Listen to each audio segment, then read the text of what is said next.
नूतन मंदिर निर्माण ପାଇଁ मतामत संगृहीत बैठक अनुष्ठित। कटक जिला निशनकोइल ब्लॉक शांतपुर ठारे थिबा सर्व पुरातन प्रसिद्ध शैवपीठ श्री श्री बक्रेश्वर मंदिर एवं भग्नाभिमुखी। मंदिरर गर्भगृहर उपरि भागरे फाट सृष्टि होई वर्षा दिने महाप्रभुंक उपरे वर्षा पानी पड़ुथिबार देखिबाकु मिलुछि।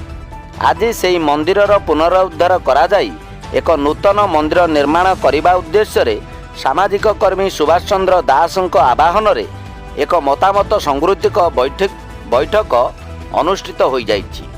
शिक्षाविद अमूल्य कुमार महांती पौरोहित्य रे आयोजित बैठक रे आखपाखर 20 रु ऊर्ध्व ग्राम पंचायतर श्रद्धालु शिवभक्त बुद्धिजीवी ज्ञानी व्यक्ति माने जोगदे निजर बहुमूल्य मत रखिथिले।